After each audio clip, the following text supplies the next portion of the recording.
दोस्तों मेरे चैनल अनुभव जीवन के आधार में आपका स्वागत है। दोस्तों आज मैं आपको एक ऐसे गुरु के बारे में बताऊंगा जो बोलता कुछ भी नहीं है, परंतु उसमें वो ज्ञान है जो अपने आप खुद में आएगा।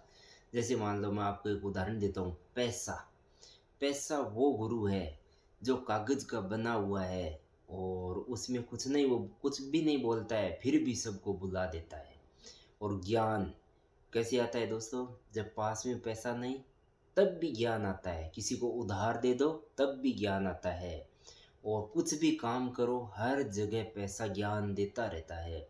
और असली दुनिया का ज्ञान पैसा ही देता है, क्योंकि ये बोलता नहीं है। इसलिए चुप रहने की ताकत आप समझ गए होंगे कि जो इंसान चुप रहता है वो ताकतवर होता है।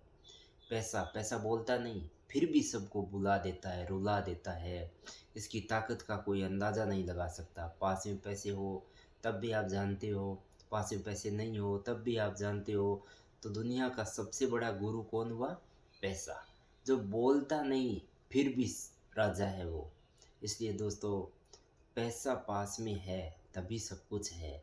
ऐसा क्यों कह रहा हूँ? क्योंकि आप खुद एहसास कर लेना, जब पास में पैसा ना हो हर ज्ञान दे देगा पैसा आपको। पहला उधार दोगे तब भी आपको पता चल जाएगा कि पैसा बड़ा या इंसान बड़ा। दोस्तों इंसान अपनी जगह है। इंसान तो जब उसमें बहुत सारी विपदा आएगी, वो उस हालातों से गुजरेगा, तब जाके उसके अंदर ज्ञान आएगा। परंतु पैसा वो है जो चुप रहता है, कुछ भी नहीं करता, फिर भी वो सबको ज्ञान सिखा देता है कि क्या है सबसे मेन चीज़।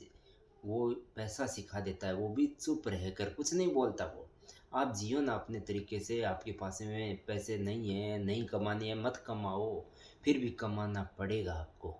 मतलब वो चुप रहता है, कुछ भी नहीं बोलता है। इसलिए दोस्तों आप बताइए, आप कमेंट में बताइए कि सबसे बड़ा गुरु कौन है जो चुप रहता है फिर भी सुधार देता है? ऐसा कौन है? पैसा। ठीक है दोस्तों, मैं तो बताया क्योंकि खुद में बीतती है तब पता चलता है। तो पैसा सबसे बड़ा गुरु है। और ये मतलब हर 5 साल में आपको नया ज्ञान देता है। जैसे आप 20 साल के थे तब आप में कौन सा ज्ञान था, आप 25 के हुए, फिर 30 के हुए, फिर 35 के हुए। ये पैसा है ना, रगड़ रगड़ के ज्ञान देता है। ठीक है दोस्तों, बाय। अपना और पैसे का ख्याल रखना। कोई कमाई का जरिया ढूंढ लो, नहीं तो बाप रे बाप, जिंदगी तो गई समझो।